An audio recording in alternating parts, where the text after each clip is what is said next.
chapter is all about branching pipes and pipe networks. First, we are going to discuss branching pipes. Branching pipes consist of one or more pipes that separate into two or more pipes or combine to a single one and do not come together again downstream. In Figure 1, it gives an example of a simple branching pipe system where tanks under various pressures are connected by three pipes that join at junction J. Flow may occur from upper left tank to the other two, one pipe separating into two pipes, or from the two upper tanks to the one that's the lower left, two pipes combining to a single one. The actual direction of flow will depend on, first, the tank pressures and elevations, and second, the diameter, the length, and the kind of pipes. If the types of tanks in Figure 1 are instead reservoir, all pressures will be equal to atmospheric pressure. So this is equal to 0. This is an example of a branching pipe system. This problem can be solved by applying the continuity, which states that the total flow into junction J must equal to the total flow of the joint. Thus, in Figure 1, Q1 must equal to Q2 plus Q3, or Q1 plus Q2 must equal to Q3.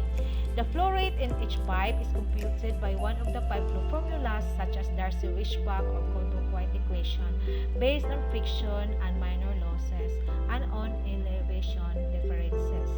This type of problem generally requires trial and error solution. There are three procedures to find the flow of each pipe based on the known data. So we have here three cases in solving the flow of each pipe. We have case 1, case 2, and case 3. For case 1, this is also called direct solution problem. All the length, the diameter, and the roughness of the pipes are given. The surface elevation of the two reservoirs are also given. Then the flow from one reservoir is also given. Then we are going to determine the elevation at the third reservoir.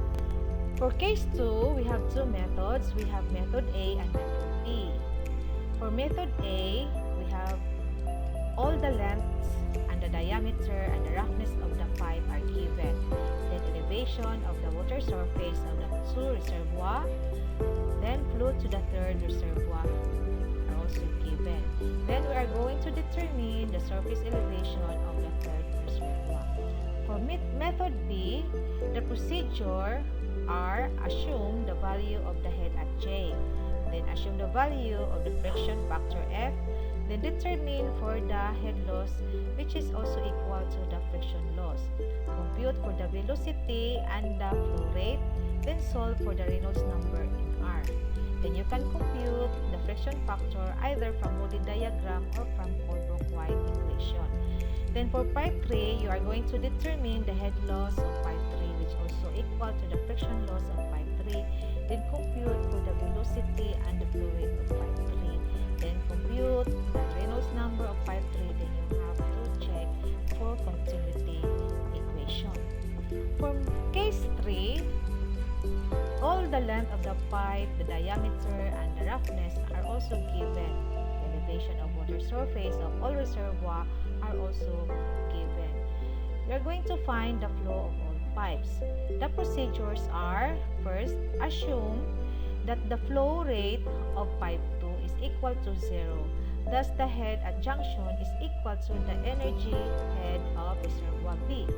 Then compute the head loss of pipe 1, which is equal to the friction loss of pipe 1. Then compute the velocity and the flow rate of pipe 1. Then for pipe 3, you can compute the head loss of pipe 3, which is equal to the friction loss of pipe 3. Then compute the velocity and the flow rate of pipe 3. Then, after, you check the value of Q1 and Q3.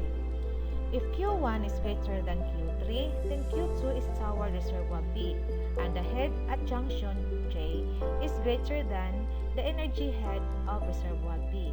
Thus, the continuity equation is equal to Q1 equal to Q2 plus